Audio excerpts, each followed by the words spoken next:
of the development. You are of opinion that women, they may be given opportunity to be part of the development because currently their services, they remain unnoticed. They are going to be ignored.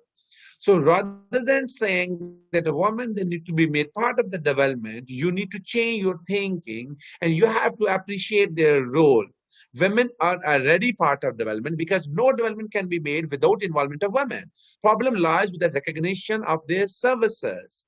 So you have to recognize their services. You have to acknowledge their potentials. You have to appreciate their performance. You have to reward their services. That is a women and development. ठीक है कि women जो हैं, they are already essential part of the development. Okay अब जो women हैं, आपको women क्यों उनका ये ख्याल है कि ओके मसलन अगर हम बात करें इसकी किसकी बात करें ओके अगर हम इकोनॉमी की बात करें, who is the founder of modern economics by the way?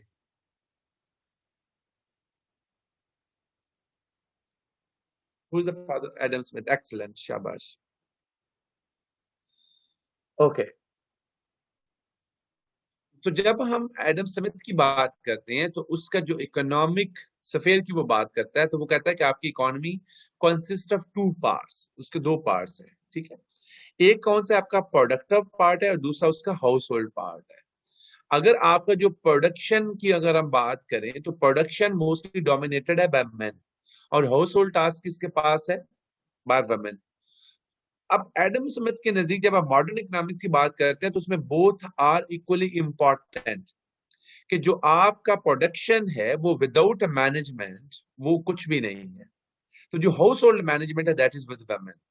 इनका ये ख्याल था कि जो करंटली वुमेन हैं they are going to be engaged in domestic affair और उनका जो डोमेस्टिक रोल है दैट इज अनपेड, उनके लिए उनके सर्विसेज को एक्नॉलेज नहीं किया जाता, जिसकी वजह से वो अननोटिस रहता है और आप समझते हैं कि वुमेन डेवलपमेंट का पार्ट नहीं है। So women are already part of the development while getting engaged in domestic affairs. लेकिन उसके लिए वो जो सर्विसेज देती हैं, अब देखें ना कि फॉर एग्जांपल एक फीमेल जॉब नहीं करती, अगर एक फीमेल जॉब नहीं करती तो आपका क्या ख्याल है कि घर में सारा दिन सोती है? व्हाट डू यू थिंक, क्या करती है?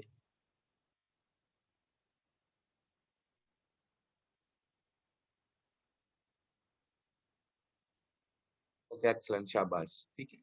तो इसका मतलब कि अगर वो क्लीनिंग कर रही है, अगर वो उसमें डस्टिंग कर रही है, वॉशिंग कर रही है, वो आप में उसमें कुकिंग कर रही है, व्हाटएवर, तो भाई अगर वो फीमेल नहीं करेगी तो you need to hire services of other person जो कि ये काम करेगा और उसके लिए आपको पे करना पड़ेगा। तो जो पाकिस्तान जैसा कंट्री है इसमें तो मर्दों का फायदा ही फायदा है कि आपके सारे बेनिफिट्स आपको औरत की सूरत में मिल जाते हैं। तो एक जो फुल पैकेज है एक किस्म का वो that is in the form of marriage unfortunately. Okay अब उनका ये ख्याल था कि क्योंकि जो अभी करंटली जो वो सर्विसेज देती हैं that remain unnoticed due to patriarchy and capitalism. Again when you talking of a capitalism there is also patriarchal thinking as well. Noise and noise क्या मतलब बट साहब?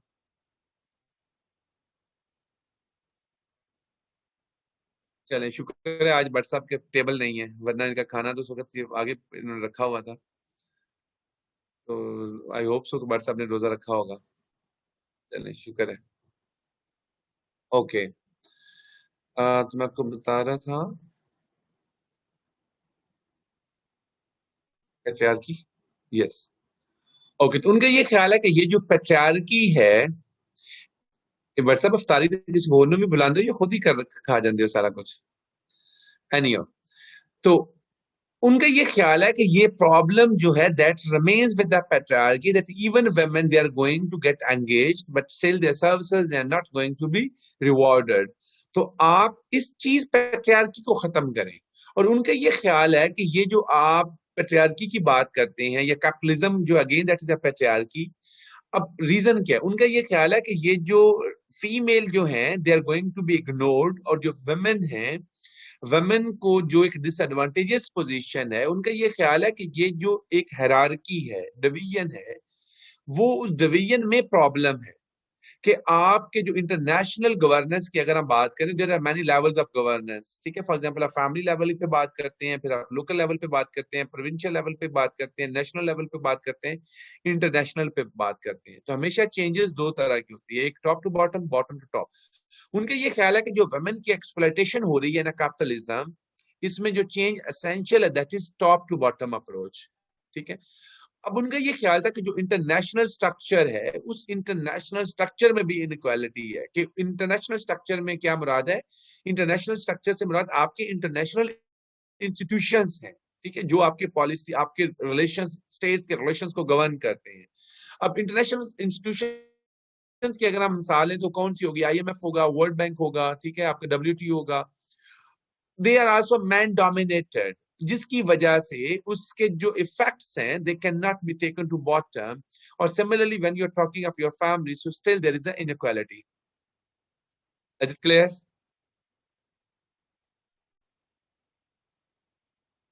ओके। अब उनका ये ख्याल था कि जो फिर जो वेमेन के रोल है, वेमेन के रोल किस तरह से नोटिसेबल हो सकते हैं?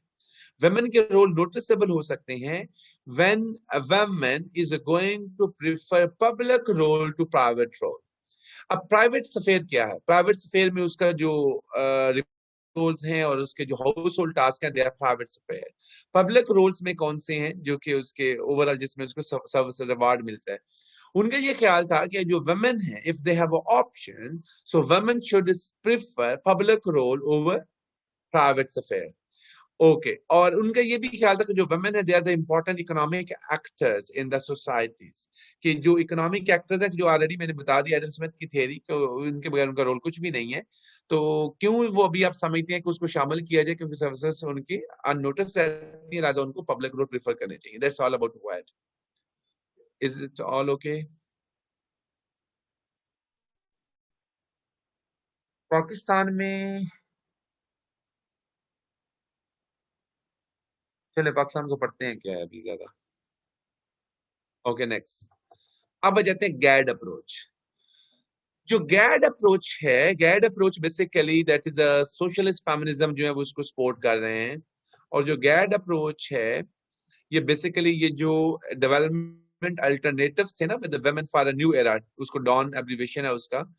तो जब ये स्टार्ट होता है इंडिया से 1986 से, तो तब जो है ये सोशलिस्ट फेमिनिज्म जो है that is going to be highlighted, जो कि UN थर्ड कॉन्फ्रेंस नैरोबी में हुई थी। ओके। अब गैड क्या करता है? गैड जो है, एक तो ये है कि ये पब्लिक प्राइवेट डायकोटमी को रिजेक्ट करता है। कि जिस तरह वैड ने कहा था ना कि women have an option that if you have to perform a public or a private role, so which role you need to give more weightage, so obviously you need to go for a public role. They are going to negate such division. इनका ये ख्याल था कि you can't say that you have to go for a public. It should be individual choice that whether you need to go for a public or a private role, but you cannot make you cannot dictate and you cannot compel individuals to perform certain roles at the cost of other. तो ये जो dichotomy है public private role की, वो उसको negate करते हैं। Okay. Next इनका पॉइंट था कि ये जो आप जेंडर एंड डेवलपमेंट है, कि डेवलपमेंट में वुमेन का क्यों रोल नहीं है? उनका ये ख्याल था कि डेवलपमेंट जो है, उस वक्त तक डेवलपमेंट नहीं हो सकती जब तक आप प्राइवेट अफेयर में इंडिविजुअल्स को इंडिपेंडेंस ना दें। और उनका ये ख्याल था कि अगर हम वुमेन की बात करें, तो वुमेन की जो ऑपरेशन है that is going to get started from their family, from their private affair. So this is a very important why women they're going to be oppressed in the private affair. That is again because of a patriarchy, and in a patriarchy you are going to limit the roles, and you are going to judge society just on the basis of two things: domination and submission. Women they are going to consider as a submissive, and men they are going to be considered more dominant here. Okay. Next उनका ये ख्याल था कि जो women है development के लिए, जो women obviously when you talking of a gender, so not specifically they are going to talk of just women, they are talking of a third sex also, they are talking of all genders, men, women and transgender. But again you can say when you're talking of a gender, so women are also part of it, and women because they are more in number in term of their victim, this is one of the reasons that still we are going to focus more on women.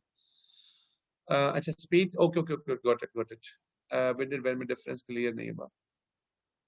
ये समाविया इसको करते हैं अभी clear, don't worry. ठीक है जी, जहूर साहब करते हैं क्लियर। लेट मी कंप्लीट, फिर आप बताइएगा कि क्लियर है या नहीं है। ठीक है ओके। जो जेंडर है, जेंडर में थर्ड सेक्स की भी बात है। चलें, हौसला रखें जनाब, अभी मैं इधर ही हूं, मैं कौन सा भाग रहा हूँ। Just hold on. ठीक है, gender is not specific to women. Gender जो है, जेंडर इंक्लूड्स वुमेन। ठीक है, तो इनका जिस तरह women in development, women and development, उनका फोकस ही वुमेन पे था। इनका फोकस ऑल जेंडर्स पे था, मेन पे भी, वुमेन पे भी और थर्ड सेक्स पे भी। लेकिन ये समझते थे कि जिस तरह वैर ने कहा था ना, वैर ने क्या कहा था, वैर ने कहा था कि अगर आपको पब्लिक और प्राइवेट रोल, तो किसको प्रेफर करना चाहिए, पब्लिक को। ये जो पब्लिक प्राइवेट की डिवीजन है, इसको उन्होंने नेगेट किया था कि this should be individual choice, कि अगर एक इंडिविजुअल जो है वो होम रोल परफॉर्म करना चाहता है या प्राइवेट रोल परफॉर्म करना चाहता है, डोमेस्टिक रोल परफॉर्म करना चाहता है, you can not say that you have to go for a public. जिस तरह अभी मैडम अब्बासी ने कहा कि मुझे after getting married I would be happy to serve my spouse in domestic affair. अब ये इसकी चॉइस है, आप इसको ये नहीं कह सकते जी कि आप अपने उसके साथ मत कोऑपरेट करो। ये जेंडर, जो पब्लिक वाले, वैड वाले हैं, वो कहते हैं कि नहीं नहीं नहीं, आपको तो ये नहीं करना, आपको पब्लिक रोल ही परफॉर्म करना है, आपको जॉब ही करनी है। ठीक है, गैर वाले कहते हैं कि आप उनको डिक्टेशन नहीं दे, चॉइस है, वो चाहे पब्लिक करें चाहे प्राइवेट करें। एक तो ये है। दूसरा ये है कि इन्होंने कहा था वैड वालों ने कि ये जो वुमेन की ऑपरेशन है, that is because of international structure inequality, कि top to bottom approach essential है। गैर वालों का ख्याल था कि ये जो टॉप टू बॉटम अप्रोच है, that is not more workable. Sorry.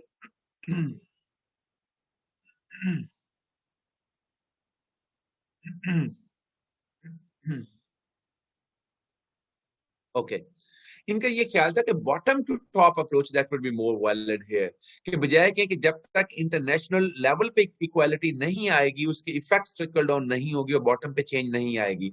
इनका ये ख्याल था कि आपको ग्रास रूट लेवल से टॉप लेवल तक चेंज लाने की जरूरत है, और सबसे पहले चेंज आपकी फैमिली में आनी चाहिए, आपके प्राइवेट स्फीयर में इंडिविजुअल को इंडिपेंडेंट करना चाहिए, और प्राइवेट स्फीयर में जो इंडिविजुअल की विक्टिमाइजेशन है उसको आपको कर्टेल करना चाहिए। Is it clear? कुछ बात पहले पड़ी? Thank you very much. Okay, next इनका ये था कि इन्होंने कहा था कि जो वुमेन है, ये कहना कि change should be need for, change should be brought for women, जिस तरह की इन्होंने कहा था। ठीक है, कि इन्होंने कहा था कि वो चेंज आएगी जिसकी बेसिस पे या फीमेल के उनको वो करें। तो इन्होंने कहा था कि जो वुमेन है, चेंज वुमेन ने लेके आनी है। Women are the agents of change rather than a passive recipient. So you cannot look and you cannot rely on men's support for your empowerment. You have to bring change by yourself, and you should act as important actor rather than looking for as just passive recipient. So you have to eradicate such thinking. That's why GAD is a different from WED. Clear?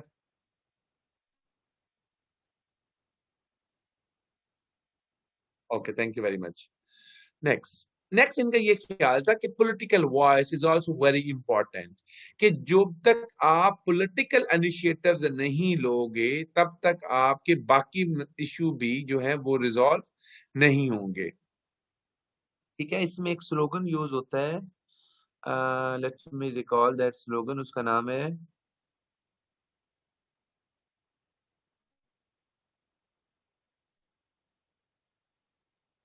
Yes, उसका नाम है personal is political.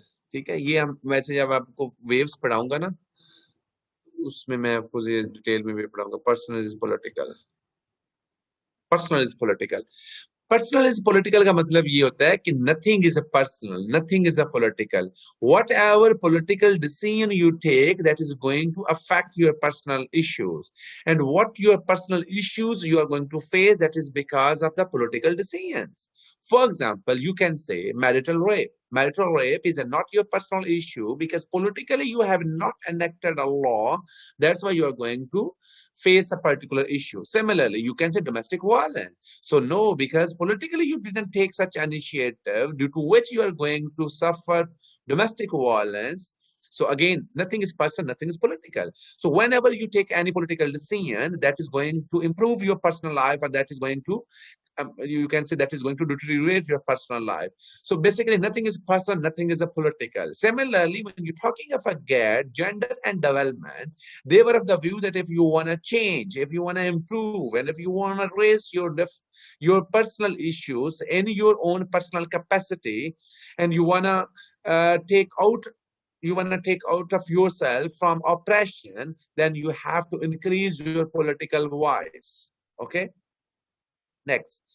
Next concern is that you have to take your due rights in inheritance, because without your economic rights, your personal issues cannot be overcome. So just you can say that you need to be given access to public role, it doesn't mean that your exploitation is over, as the point that was explained by Ware, that when you have been given access to public role, it's all about your independence. But when you're talking of a GAD, they were of the view that at the same time, not necessarily that you have to gain access to public role. At the same time, when you're talking of your inheritance, when you're talking of your property rights, and unless they're going to be secured through legislation, your empowerment cannot be gained.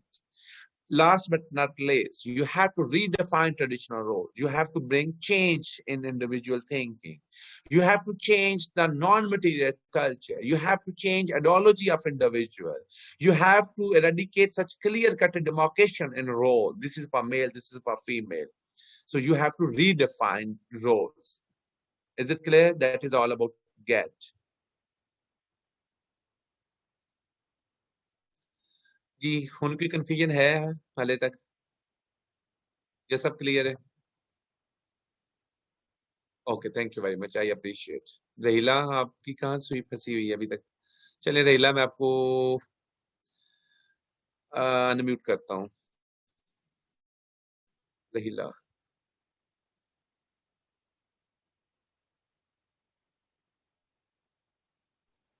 Ji रहीला। Ji sir, मुझे ये समझ नहीं आया कि गैड वालों ने भी तो वुमेन के रिलेटेड ही बोला है ना, तो फिर वुमेन एंड डेवलपमेंट में भी तो इसमें जेंडर का क्या है? रहीला, मैं आपको बार बार कह रहा हूँ, जेंडर स्टडीज है ही बेसिकली वेमेन की, क्योंकि वेमेन उसका पार्ट है जेंडर स्टडीज का। पहली बात तो ये ध्यान में रखें, women are not separate from genders, एक बात। दूसरी बात यह है कि जब आप तीन सेक्स की बात करते हैं तो उसमें जो परपेट्रेटर है वो कौन है? वो तो मेल है। और दूसरे नंबर पे आप देखते हैं कि women they are half of the total population of the world, और जो थर्ड सेक्स है उनका नंबर बड़ा लिमिटेड है। इन्होंने उनकी बात जरूर की है, बट अगेन क्योंकि देखिए जो मेजोरिटी में है उनको तो ये इग्नोर नहीं कर सकते ना, तो इसलिए इनकी स्ट्रेटजी डिफरेंट है एम्पावरमेंट की, कि वेमेन की भी एम्पावरमेंट होनी चाहिए, लेकिन वेमेन की जो स्ट्रेटजी एम्पावरमेंट की from the word, that is entirely different. Okay sir, ठीक है ये सर। आपको वाकई समझ आई है या ऐसी कर्टसी में नहीं होके कह दिया आपने? नहीं नहीं नहीं सर, समझ आ गई, वाकई से समझ आ गई। अच्छा फिर ठीक है, मैंने कहा शायद ऐसे कर्टसी में ना कह दीजिएगा। नहीं नहीं नहीं। नहीं, बट साहब को नहीं पूछेंगे, बट साहब नफ्तारी थे तो बट साहब वैसे ही गैप हो गए ने। चलें, that was just an lighter note. Okay next. Okay next एक इंपॉर्टेंट है, that is a SAP. But साहब कभी सैप खाया है अपनी इफ्तारी में? चलें चलें, बट साहब ने सैप तो नहीं खाया होगा, स्नेक खाया होगा। चलें ओके। तो जो सैप है that is a structural adjustment programs, ठीक है। अब जब हम स्ट्रक्चरल एडजस्ट प्रोग्राम्स की बात करते हैं, सो ये बेसिकली ये जो सैप है ना, ये आपकी जो इंटरनेशनल गवर्नेंस है ये चीज उससे रिलेट करती है, कि आपके जो इंटरनेशनल स्ट्रक्चर्स हैं, आपका इंटरनेशनल स्ट्रक्चर किस तरह से जेंडर डिस्पैरिटी को सपोर्ट करता है या जेंडर डिस्पैरिटी के लिए फेवरेबल एनवायरनमेंट देता है। That's all about this. Okay, अब जब हम बात करते हैं सैप की structural adjustment programs, how you do you define SAP, structure adjustment programs क्या होते हैं? आई एम सॉरी, मैंने यहाँ पे लिखा नहीं है, लेकिन I can type here for you. SAPs जो हैं ये बेसिकली आपकी इकोनॉमिक पॉलिसीज हैं। ये यसर आपको आता है या मैं चलिए यसर को एक मौका दे देते हैं। Yasir, would you like to speak, are you, would you like to explain the concept of SAP if it is convenient to you? Yasir, मैं यसर भी भाग गया, नहीं है यसर अभी मीटिंग में।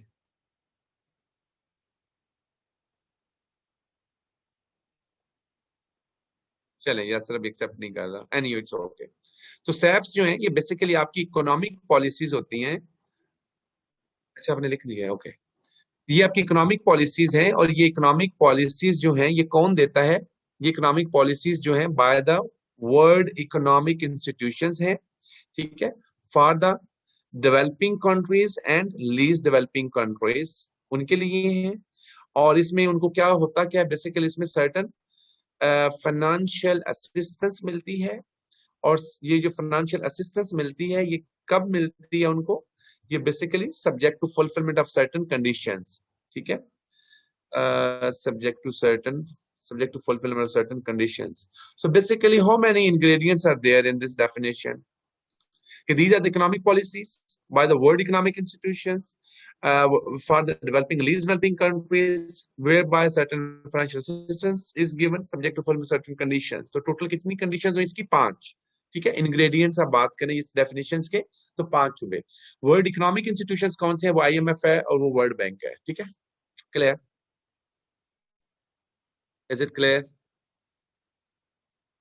ओके। अब बात ये है कि ये जो फाइनेंशियल असिस्टेंस है आपको क्यों मिलेगी, ठीक है, क्यों आपको IMF पैसे देगा? ओके, ऑब्वियसली जब आप किसी से पैसे लेंगे तो वो, अब आप कहेंगे कि भट्ट साहब आप तो इतना 5,000 का डेली का खाना खा जाते हो, तो 5,000 हमें भी उधारी दे दो। तो भट्ट साहब वो लोन आपको नहीं देंगे। क्यों नहीं देंगे? भट्ट साहब के माइंड में ये होगा कि यार वेदर यू कैन री loan or not, what are the conditions on the basis of which he is going to issue some loans to you.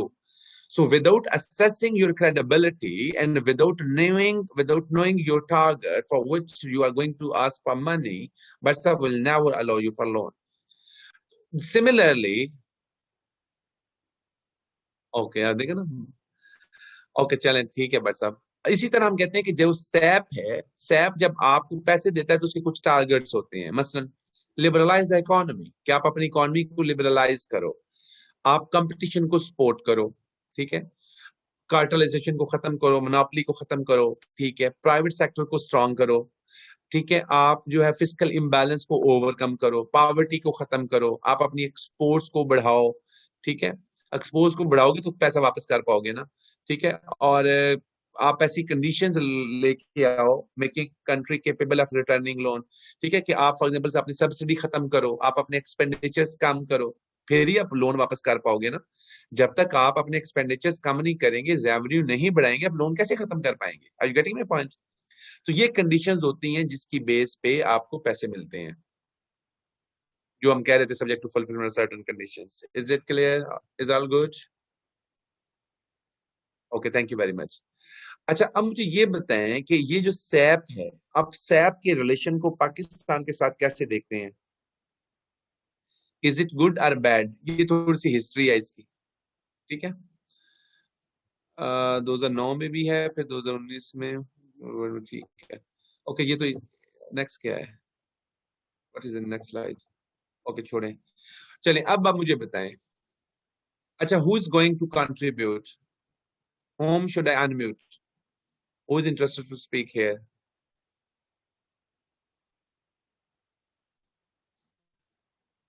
Do we have any volunteer here?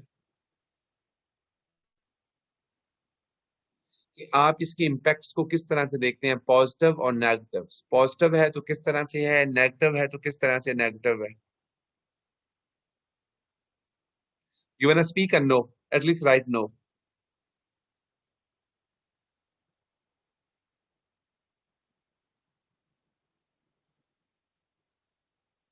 कोई भी नहीं बोलना चाहता, चलें, मुबारक, शुक्रिया। ओके, बड़े अफसोस की बात है।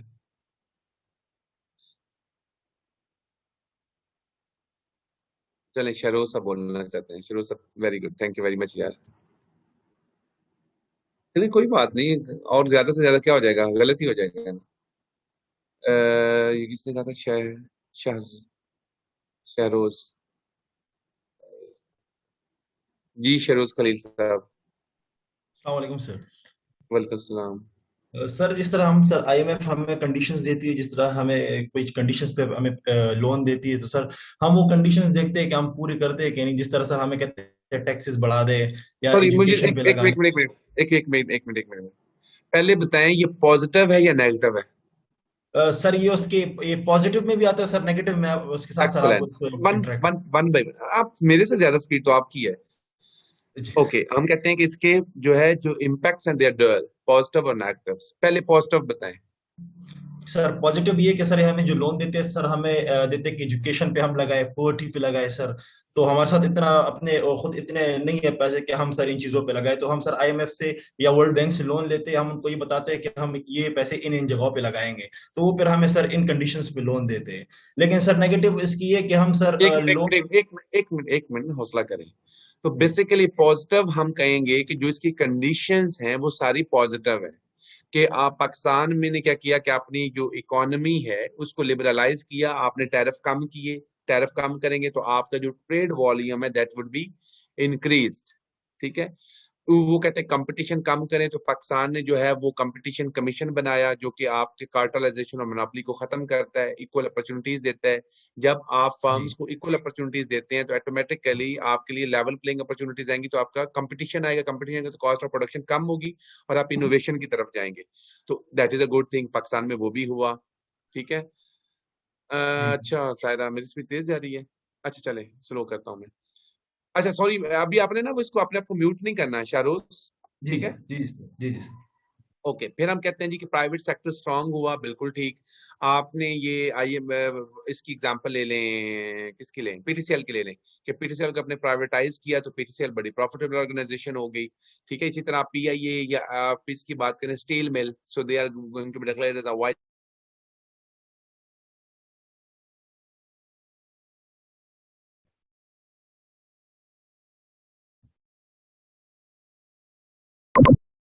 शुरू किए, ताकि जो पॉवर्टी है उससे लोगों को निकाला जा सके। ठीक है। आपने सर्टन लोन्स दिए बिजनेस के लिए। और आपको आवाज आ रही है? कैन यू हियर जी मी? जी आ रही है सर, आ रही है। स्टेट आ बैंक हो रही गया है। Sir. Thank you very much.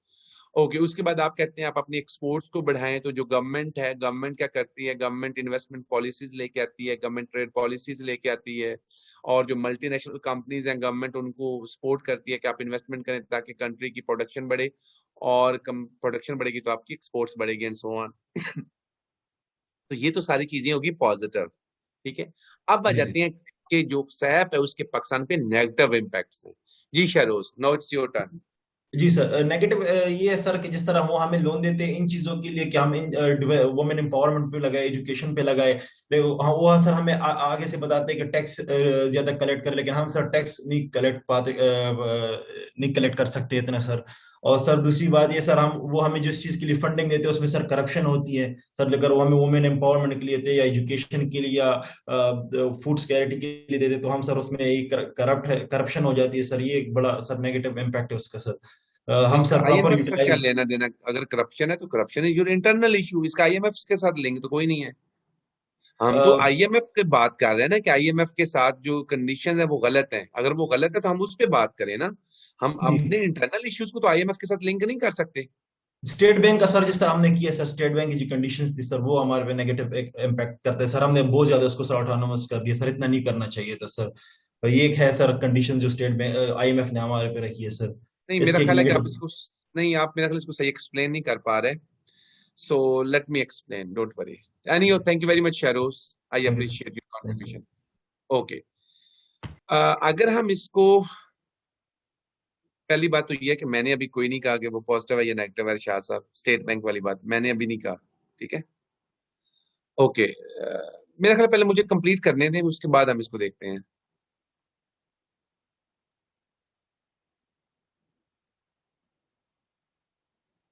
अगर आप मुझे इजाजत दें तो मैं कंप्लीट कर लूं। ओके।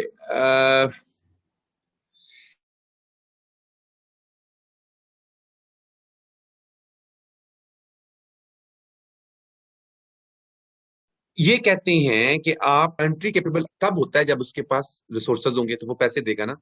वो पैसे कब होंगे? जब अपने वो रेवेन्यू को बढ़ाएगा। रेवेन्यू कब बढ़ाएगा? रेवेन्यू बढ़ाएगा थ्रू टैक्सेस। टैक्स को कितनी तरह के होते हैं? दो तरह के होते हैं, डायरेक्ट टैक्स और इनडायरेक्ट टैक्स। ओके, सबसे जो इजीएस्ट, जब आपने रेवेन्यू ज्यादा बढ़ाना है तो आपका किस पे फोकस होगा? डायरेक्ट टैक्स पे होगा या इनडायरेक्ट टैक्स पे होगा? आपका इनडायरेक्ट टैक्स पे होगा। कि बट साहब जो है 5,000 का खाना खाते हैं, बट साहब जो है एक टाइम का, अगर बट साहब नेस्ले की बोतल लेते हैं तो बट साहब उस पर 2 रुपए टैक्स देते हैं। अब हमारे जैसे जो कि नहीं 5,000 का खा सकते, ठीक है, हम भी 2 रुपए टैक्स देते हैं। This is a indirect tax, कि जिसमें आपको लोगों की इनकम से कंसर्न नहीं है। आपका जो टैक्स है दैट इज प्रोडक्ट स्पेसिफिक, कि आपने कपड़े लेने हैं, इतना टैक्स है, खाना खाना है, इतना टैक्स है, ठीक है, इररिस्पेक्टिव ऑफ योर इनकम। उससे क्या होगा? उससे ये होगा कि आपका जो टैक्स वॉल्यूम है that would B broader. Okay.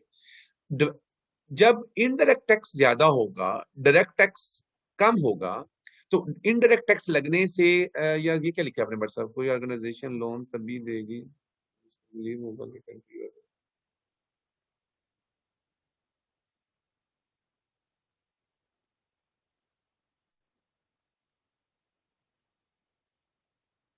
ये अब क्या बातें आपने शुरू कर दी हैं? मैं आपको बता के रहा था, मैंने बुला ही दी है। हम कहाँ पे थे अभी? ओके, इनडायरेक्ट टैक्स पे थे। तो स्टेट वो उनको कहते हैं कि आप अपना टैक्स वॉल्यूम बढ़ाएं। जब वो कहते हैं टैक्स वॉल्यूम बढ़ाएं तो आप इनडायरेक्ट टैक्स बढ़ा देते हैं। जब इनडायरेक्ट टैक्स आप बढ़ाएंगे तो इनडायरेक्ट टैक्स बढ़ने से आपकी परचेजिंग पावर कम होगी, ज्यादा होगी? कम होगी। जब आपकी परचेजिंग पावर कम होगी तो आपकी सेविंग कम होगी, ज्यादा होगी? आपकी सेविंग भी कम होगी। जब आपकी सेविंग कम होगी तो आपकी इन्वेस्टमेंट कम होगी, ज्यादा होगी? इन्वेस्टमेंट भी कम होगी। जब इन्वेस्टमेंट कम होगी तो आपकी प्रोडक्शन कम होगी, ज्यादा होगी? प्रोडक्शन भी कम होगी। जब प्रोडक्शन कम होगी तो आपकी एक्सपोर्ट्स कम होगी, ज्यादा होगी? एक्सपोर्ट्स भी कम होगी। जब एक्सपोर्ट्स कम होंगी तो आपकी इंपोर्ट्स ज्यादा होंगी, कम होंगी? आपकी इंपोर्ट्स ज्यादा होगी। जब इंपोर्ट्स ज्यादा होंगी तो that would be a trade deficit. जब ट्रेड डेफिसिट होगा तो आपका जो फॉरेन रिजर्व्स हैं, फॉरेन रिजर्व्स की डिप्लीशन होगी। जब फॉरेन रिजर्व्स की डिप्लीशन डिप्लीशन होगी तो आपकी करेंसी अप्रिशिएट करेगी या डेप्रिशिएट करेगी? आपकी करेंसी डेप्रिशिएट करेगी। जब आपकी करेंसी डेप्रिशिएट करेगी तो आपकी कंट्री में इन्फ्लेशन होगी, डिफ्लेशन होगी? आपकी कंट्री में इन्फ्लेशन होगी। तो जब आपकी कंट्री में इन्फ्लेशन होगी तो पॉवर्टी कम होगी, ज्यादा होगी? पॉवर्टी ज्यादा होगी। तो that is a vicious circle, कि एक तरफ आप कहते हैं कि आप पॉवर्टी कम करो, दूसरी तरफ आपकी जो कंडीशंस हो जाती हैं वो पॉवर्टी को सपोर्ट करती हैं। Are you getting my point? Is it clear? ठीक है। ओके।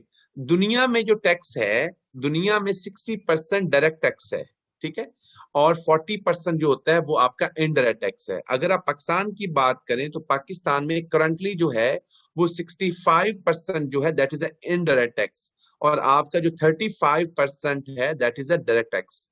ठीक है। तो एक तो ये हो गया। दूसरे नंबर पे वो कहते हैं कि आप अपने प्राइवेट सेक्टर को स्ट्रॉन्गर करो, या चलें उससे पहले ये कर लें। वो कहते हैं आप अपनी इकोनॉमी को लिबरलाइज करो। आप अपनी इकोनॉमी को कब लिबरलाइज करते हो? जब आपकी इंडस्ट्री कंपटीशन के मोड में हो। तो जब आपकी कंपटीशन, आपकी जो इंडस्ट्री है वो कंपेटिटिव नहीं है, जब आपकी इंडस्ट्री जो है वो उसकी कॉस्ट ऑफ प्रोडक्शन जो है that is very high, you can not liberalise your economy, otherwise your economy would collapse. तो जब आपकी इकोनॉमी कोलैप्स करेगी तो ऑटोमेटिकली आपकी जो इंडस्ट्री कोलैप्स करेगी तो अनएम्प्लॉयमेंट ज्यादा होगी। जब अनएम्प्लॉयमेंट ज्यादा होगी तो ऑटोमेटिकली पॉवर्टी बढ़ेगी। फिर आप कहते हैं कि आप अपनी पॉवर्टी खत्म करो।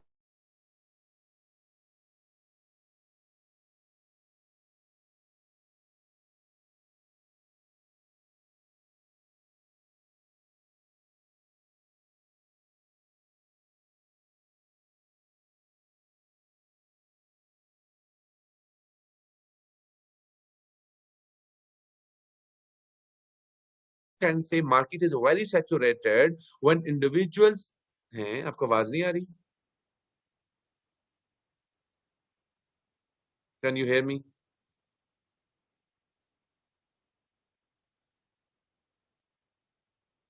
छोड़े यार, आपने सारा टेम्पो ही तोड़ दिया। चलें बस छोड़ें। तो ये सारे नेगेटिव इम्पैक्ट्स हैं। वो एक रिदम है, मैं आपको बता रहा था, आपको समझ ही नहीं आई। चले छोड़ दें, जितनी आगे उतनी बड़ी है। ठीक है, just have a look over this. ये लिखे हुए हैं, इसको देख लें। Clear? Should I move next?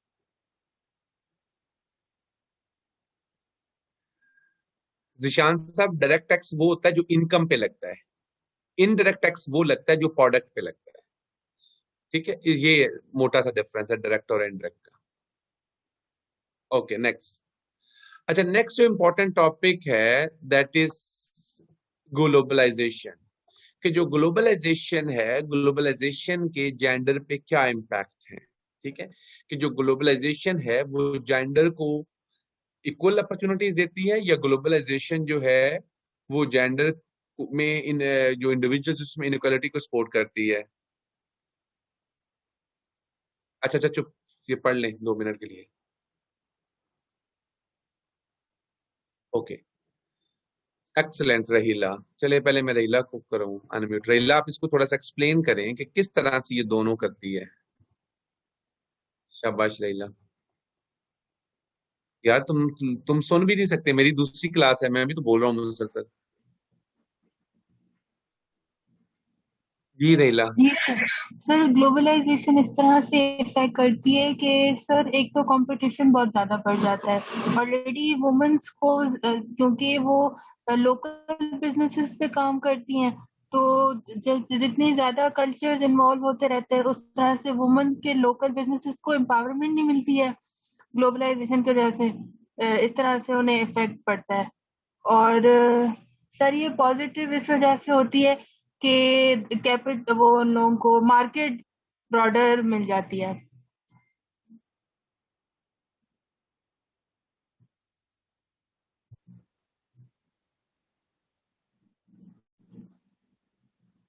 No sir, आपकी आवाज नहीं आ रही है।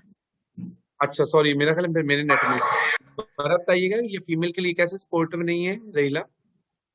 सर ये इस तरह से सपोर्टिव नहीं है क्योंकि वुमेन जो काम होता है वो उनकी लोकल मार्केट का होता है। तो जिस ठीक है। तरह से ग्लोबलाइजेशन बढ़ जाती है, डिफरेंट कल्चर्स इन्वॉल्व हो जाते हैं, तो उनको इतनी ना कंपटीशन उनका बढ़ जाता है और गवर्नमेंट उनको एम्पावर करती नहीं है।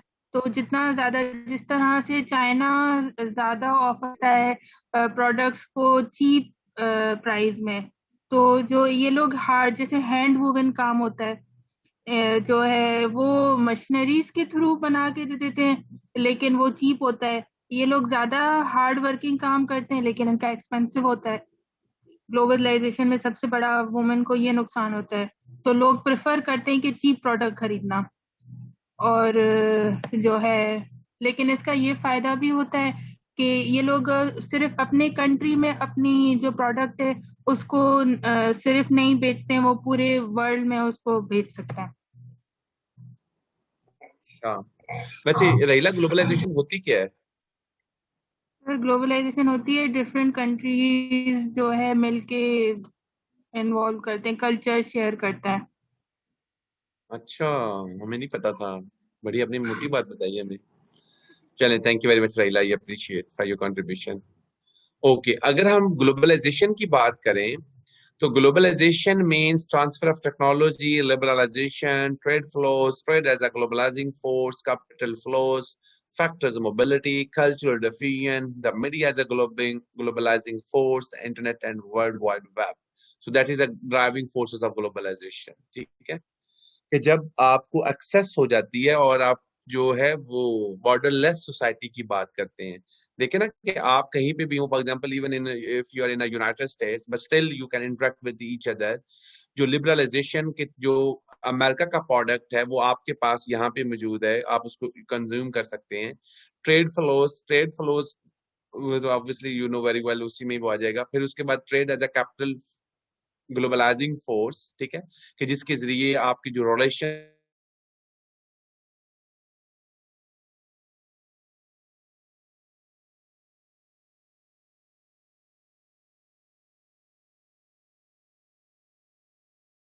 certain countries you can move freely, cultural diffusion के जो रहीला है वो, यार आपको आवाज नहीं आ रही? Can you hear me?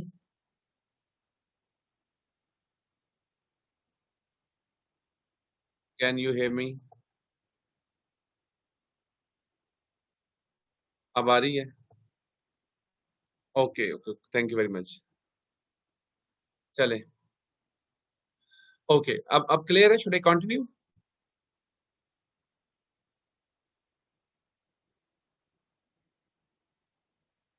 Okay, thank you very much, I appreciate.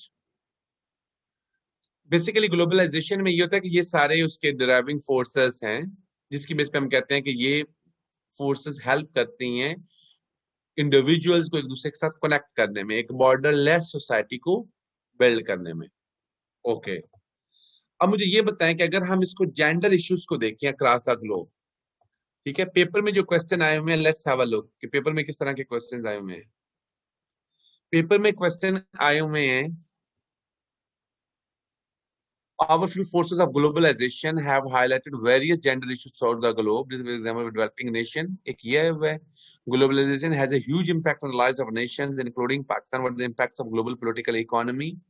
ठीक है, ओके, उसके बाद globalization has connected worldwide to a village yet inequalities across the nations.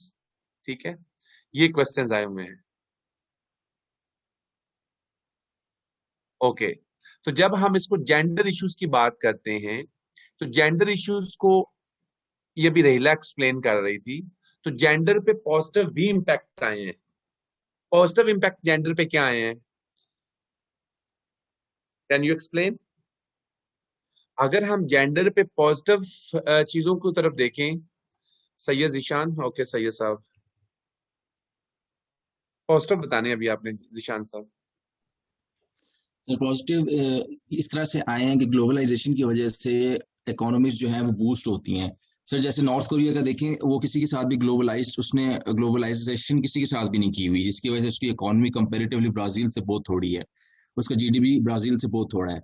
Therefore अगर पाकिस्तान ग्लोबलाइजेशन में जा रहा है, अब सक्सेसफुली जा रहा है, अभी तक कंप्लीटली यानी कि कंप्लीटली जाने की कोशिश कर रहा है, सर ग्लोबलाइजेशन से क्या होगा कि हमारा जीडीपी बेहतर होगा।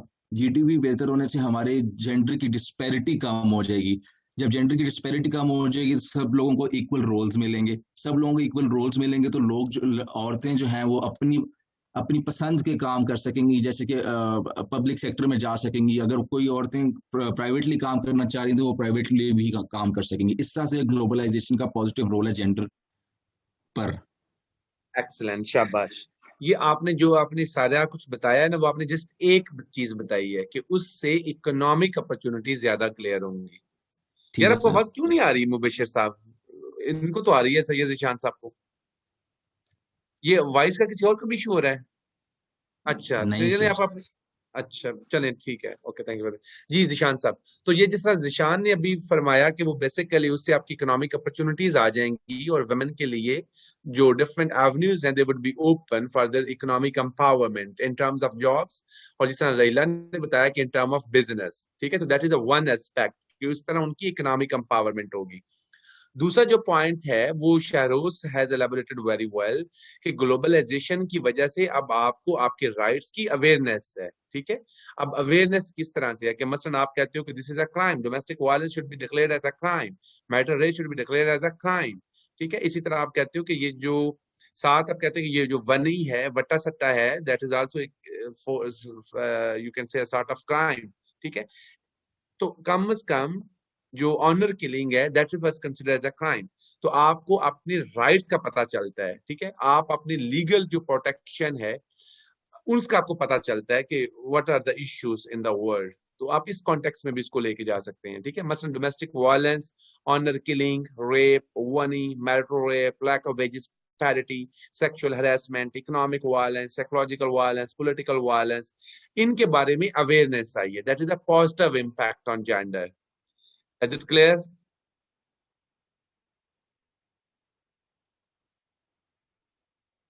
Okay, thank you very much. अच्छा, अब आ जाते हैं नेगेटिव इम्पैक्ट्स पे कि ग्लोबलाइजेशन का नेगेटिव इम्पैक्ट क्या है। Do you have any volunteer here? What are the negative impacts of gender globalization on gender? कौन एक्सप्लेन करेगा?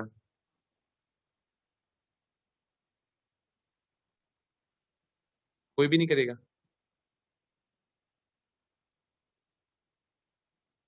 चले माहम को करते हैं, माहम। जी माहम, औरत मास में क्या मसला क्या है आपको, माहम?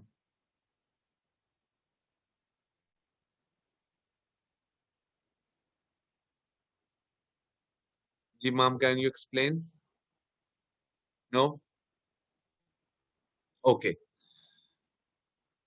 ओके, अगर हम कहते हैं चले सैयद ज़ीशान को कर लेते हैं फिर।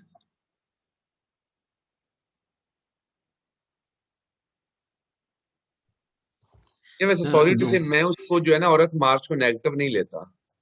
जी आप बताएं सैयद ज़ीशान। सर ग्लोबलाइजेशन से जो सबसे बड़ा आजकल जो हॉट टॉपिक चल रहा है सर, वो है एनवायरनमेंट से रिलेटेड, कि एनवायरनमेंट हमारी किस तरह से नेगेटिवली इम्पैक्ट हो रही है। अब सर एनवायरनमेंट का जो है वो ह्यूमंस के बिहेवियर पर डायरेक्ट इम्पैक्ट होता है। जैसे सर हम लोग लेट्स सपोज अगर गर्मियों में रमजान आ रहा है और गर्मियों की वजह से हीट वेव आ गई है सर, लोगों के घरों में डेथ हो रही है सर। सर इससे क्या होता है कि ये जो चीजें हैं ना, लेट्स सपोज अगर गर्मी बहुत ज्यादा हो गई है बाहर, उससे लोगों के बिहेवियर पर नेगेटिव इम्पैक्ट इस तरह से आता है कि they get more aggressive, and when they get more aggressive it provokes patriarchy. तो पेट्रियार्की से क्या होता है कि सर फिर जेंडर रोल्स जो हैं वो सेक्रीफाइस हो जाते हैं, यानी कि फिर से जो है ना सर, वो मेल जो है वो फीमेल को सब्जुगेट करते हैं। तो basically environment has a direct relationship with the behaviour of humans, and on the contrary sir environment जो है वो डायरेक्टली आपकी नेगेटिवली इम्पैक्ट होती है ग्लोबलाइजेशन से। नहीं, तो ये ग्लोबलाइजेशन नेगेटिव इम्पैक्ट कैसे कर रहा है, पहले ये तो बताएं ना। सर आपने वही एग्जांपल रमजान की दी है, रमजान को छोड़ें अभी। सर अभी मैं आप आपसे वही ग्लोबलाइजेशन। सर मैं वही अर्ज कर रहा हूँ आपसे कि ग्लोबलाइजेशन से आपकी एनवायरनमेंट इम्पैक्ट होती है, एनवायरनमेंट से आपके ह्यूमन बिहेवियर्स इम्पैक्ट होते हैं, और मुझे ह्यूमन कोई एग्जांपल बिहेवियर्स। बताए ना। नहीं वो मुझे आपकी साइंस समझ आ गई है। जी मैं ये सर। कह रहा हूं कि आप ग्लोबलाइजेशन का एक इशू बताएं कि उस इशू से ये एनवायरनमेंट खराब हुआ है। सर जैसे इंडस्ट्रीज हैं इतने ऑयल स्पिल्स करती हैं सर सीज में जाके, ठीक है, उससे क्या होता है, एनवायरनमेंट खराब होता है। और जितने भी सर नहीं वो ग्रीन हाउस ज्यादा मेरा गैस। ख्याल है आप थोड़ा सा उसको बड़ा टेक्निकल लेके गए हैं। वो उसका इससे कोई लेना देना नहीं है वैसे। वो आप कर सकते हैं कि ओवरऑल आपकी जो ग्लोबलाइजेशन की वजह से आप इंडिविजुअल की हेल्थ की बात करें तो दैट जी मेक सर। सेंस। ठीक ठीक है है कि सर। जो ग्लोबलाइजेशन है वो ज्यादा कंपटीशन की तरफ आ गया है, उसमें वो चीप प्रोडक्ट की तरफ जाते हैं rather than quality of product. तो जब चीप प्रोडक्ट होते हैं तो जब ह्यूमंस उनको कंज्यूम करते हैं तो उसकी वजह से उनके हेल्थ के इश्यूज आए हैं। अब उस तरह से तो उसको लिंक कर सकते हैं, ठीक है sir. If I am not wrong. जी ठीक जी है, सर। इसके अलावा कोई और पॉइंट है आपके पास जिशान? नहीं सर, और नहीं है। चले आनी thank you very much Zeeshan, I really appreciate for your valuable contribution Zeeshan. Okay, उसके बाद अगर हम इसको जी जाम, जाम क्या बात है। जी जाम साहब, मैंने आपको रिक्वेस्ट भेजी है, मेरे ख्याल आप एक्सेप्ट नहीं कर रहे। It's okay. ओके चले मैं एक्सप्लेन कर देता हूँ फिर हम। जी जी जाम। अस्सलाम वालेकुम सर। जी जी वालेकुम। सर इसमें ये होता है जो मुझे समझ आ रहा है वो जब हमारा मतलब ग्लोबलाइजेशन से हमारा फैमिली सिस्टम के ऊपर एक तो इम्पेक्ट पड़ता है, और दूसरा जो कल्चर शेयरिंग होती है और उसके हवाले से ना जो हमारे रिलीजियस और यहाँ का जो ट्रेडिशन होता यार है मुझे सॉरी, मैं वो आपको इंटरप्ट कर रहा इफेक्ट। हूँ। जाम साहब आप ये वॉशरूम में बात कर रहे हैं, ये आपकी आवाज जो है वो इतनी वो क्यों कर सर रही है? ये हैंड फ्री लगाए हुए हैं, शायद लैपटॉप का कोई इशू होगा।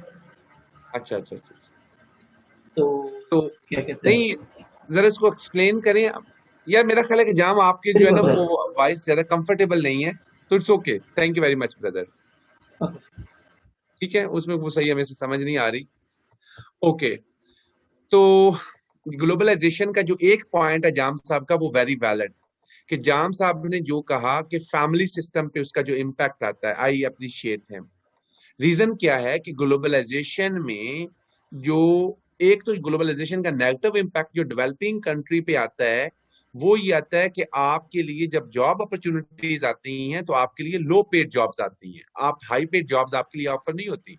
कि अगर गोरा पाकिस्तान में आएगा तो वो हाई पेड जॉब्स के लिए आएगा, अगर आप अमेरिका में जाएंगे तो आप लो पेड जॉब्स पे जाएंगे। Are you getting my point? तो जो ग्लोबलाइजेशन है उसने डेवलपिंग कंट्रीज और डेवलप कंट्रीज के लिए डिफरेंट अपॉर्चुनिटीज लेके आए हैं। ओके, अगर आप फिलीपींस की एग्जांपल ले लें तो उनकी जो 80% उनके जो रेमिटेंसेस हैं वो लो पेड जॉब से आते हैं। अगर हम पाकिस्तान की मिसाल ले लें कि पाकिस्तान के सबसे ज्यादा जो एक्सपेट्रिएट्स हैं they are in Saudi Arabia, around 3 million. उसमें से जो 90% हैं again they are working on low paid jobs. तो जो इसमें जो ग्लोबलाइजेशन है ये डेवलपिंग कंट्रीज के लिए जो जॉब अपॉर्चुनिटीज क्रिएट करता है वो लो पेड जॉब्स करता है। फिर जो नेक्स्ट इसका जो इशू आता है कि क्योंकि जो अमेरिका को पाकिस्तान की नेशनैलिटी नहीं चाहिए, आपको अमेरिका की नेशनैलिटी चाहिए, जिसकी वजह से जो नेक्स्ट प्रॉब्लम ग्लोबलाइजेशन का आता है कि वो नेचुरलाइजेशन में जो डेवलपिंग कंट्रीज के मेंबर्स हैं वो नेचुरलाइज नहीं हो पाते, जिसकी वजह से वो अपनी फैमिलीज को विजिट नहीं कर पाते। और उसके बाद जो इलीगल ट्रैवलिंग की आप बात करें या इलीगल आप उसके लिए बात कर लें इलीगल मूवमेंट, कि डेवलपिंग कंट्रीज के लोग जो हैं वो इलीगली मूव करना चाहते हैं, जिसकी वजह से sometime they are going to be killed as well on borders. उसके अलावा अगर हम बात करें तो जो ग्लोबलाइजेशन है उसका जो इम्पैक्ट आता है वो अनस्किल्ड लेबर पे भी आता है। कि जो अनस्किल्ड लेबर है वो इनका जब आप ये कर लें कि उसमें करते हैं इंडिविजुअल्स को अट्रैक्ट करते हैं तो वो लो पेड और मेरा ख्याल unskilled labour that is almost that remains the same. Okay, उसके बाद जो एक इशू आ जाता है वो ह्यूमन ट्रैफिकिंग का भी आता है कि ह्यूमन ट्रैफिकिंग में कौन से इंडिविजुअल्स जाएंगे, ऑब्वियसली डेवलपिंग कंट्रीज के जाएंगे ना, और लीस्ट डेवलपिंग कंट्रीज की ह्यूमन ट्रैफिकिंग होगी, अमेरिकन की तो ह्यूमन ट्रैफिकिंग नहीं होगी। Okay, so that is another issue. उसके बाद जो एक इशू आता है कल्चरल, वो अच्छा चलो वो हम बाद में करते हैं आरिफा, जो कल्चर है अभी हम जेंडर पे देख रहे हैं ना, तो वो हम बाद में उसको कल्चरल इम्पैक्ट पे देखते हैं। So these are the some issues जो कि हम कहते हैं कि जो इंडिविजुअल्स हैं वो उनको फेस कर पाते हैं। हम कहते हैं कि जी कि जो स्टिल जो डेवलपिंग कंट्रीज हैं उसमें जो डेवलप और लीस्ट डेवलपिंग कंट्रीज के जो इश्यूज हैं they are not going to be taken due attention at the same time. ठीक है, और इसमें जिस तरह हम कहते हैं कि फॉर एग्जाम्पल कश्मीर में जो उनकी जो फ्रीडम ऑफ स्पीच है या उनके जो फंडामेंटल राइट्स हैं, जिस तरह उनकी एब्रोगेशन होती है, या पैलेस्टाइनियन जो वुमेन है उनकी जो होती है, इसी तरह हम कहें कि किसी और की होंगी कंट्री में तो obviously there will be hell of difference, तो उसमें उनको इक्वल से नहीं है। तो पॉलिटिकल मैटर्स जो हैं वो they are given more weightage here. Okay, जब हम कल्चरल इश्यूज की बात करते हैं तो जो ग्लोबलाइजेशन है उसका कल्चर पे भी पॉजिटिव इम्पैक्ट है। कल्चर पे किस तरह से पॉजिटिव इम्पैक्ट है, मसलन ईटिंग पैटर्न्स, आपके fast food culture now is available, dressing patterns unisex जो अवेलेबल हैं, यूनिसेक्स क्लोथ्स। ठीक है, उसके अलावा आपकी जो अपीयरेंस है कि in the lifestyle, family patterns, marriage patterns, culture diffusion, ये ब्ला ब्ला ब्ला ये कर लेंगे। पॉजिटिव्स, नेगेटिव्स आपके कल्चर पे किस तरह से आए हैं? नेगेटिव ये है कि आपकी जो इंडिविजुअलिटी है वो उस तरह से नहीं है। और उसके बाद हम ये कहते हैं कि आपकी जो कल्चरल वैल्यूज हैं वो थोड़ी सी डिमोलिश हुई हैं। ठीक है, और इसमें आप कौन सी बात करेंगे आपके कल्चर्स पे जो नेगेटिव इम्पैक्ट्स हैं, और इसमें क्या होगा? What do you think negative impacts में? इंडिविजुअलिटी इस तरह से होगा ना कि आप पहले होता था कि लोग they were considered more pure in term of lack of exposure as well, but now earlier family they were going to spend more time with their family members, but now even you are going to meet with one another after so many years, still whenever you are going to meet maybe you are going to get engaged in your own social applications, तो वो that is a negative impact कि आपके जो bondage है वो उस तरह से एक तरफ से तो बॉर्डर खत्म हुए हैं, दूसरी तरफ जो आपका जो रिलेशन है विद द इंडिविजुअल वो वीक हुआ है। ठीक है, ओके, उसके बाद आप ये कह लें कि आपका जो सेपरेशन वैसे पॉजिटिव भी कॉन्टेक्स्ट में भी है और नेगेटिव कॉन्टेक्स्ट में भी है। पॉजिटिव इस सेंस में है कि आप पे अगर अट्रॉसिटीज हो रही हैं इलीगली, और तो ऑब्वियसली उससे तो बेहतर है कि आप डिवोर्स या सेपरेशन को सपोर्ट करें, लेकिन अगर उसको just for sake of fun लें और आप उसको जो है इंडिविजुअल्स को साइकोलॉजिकली टॉर्चर करने के लिए डिवोर्स करें तो this is something that is very alarming. तो that is a negative impact as well. और सुसाइड रेट की आप बात कर लें due to such separation that is getting high, तो उस कॉन्टेक्स्ट में वो नेगेटिव इम्पैक्ट में आ जाएगा। ठीक है, okay. Xenophobia, okay, xenophobia means के fear of feeling being foreigner, ठीक है। और एथनोसेंट्रिज्म मीन्स कल्चरल सुपीरियरिटी, और इसमें जो है जीनोसेंट्रिज्म भी आता है। जीनोसेंट्रिज्म मीन्स जब आप अपने कल्चर को इंफीरियर फील करते हैं against foreign culture and so on. Clear? So that's all. Any questions so far?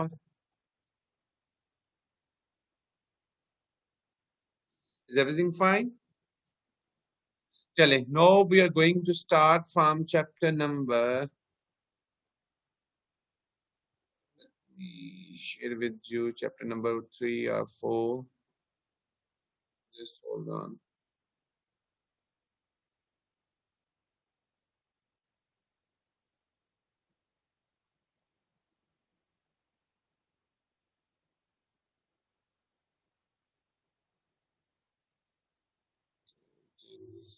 Chapter 3 पहले करना है, चैप्टर 4 पहले करना है, मुझे बता दें, फिर मैं वो ओपन कर लेता हूँ। चैप्टर 3 कर लेते हैं। चलें चैप्टर 3 कर लेते हैं।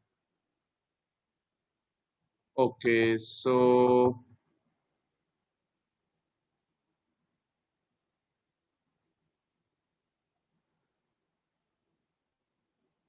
ओके, चैप्टर जो 3 है, ये क्या आपने लिखा? वैसे टाइम हो गया है 10 बजे से।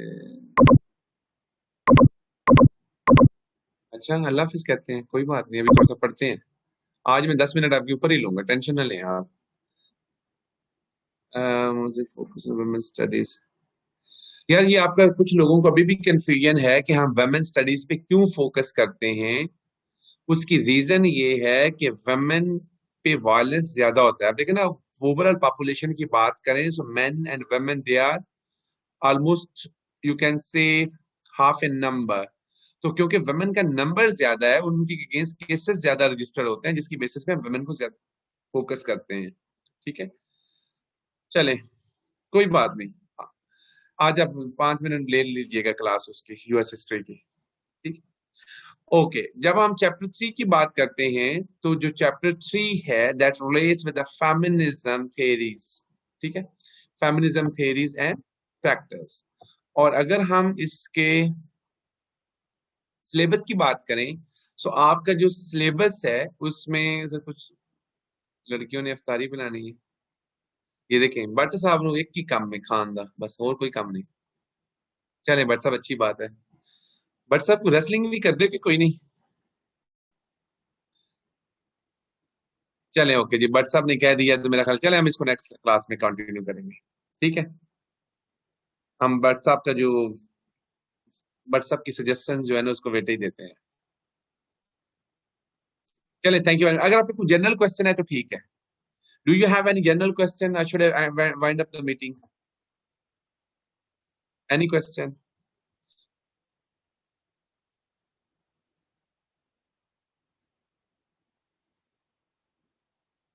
Okay okay, sure, no worries. ठीक है, okay, thank you very much, अल्लाह हाफिज।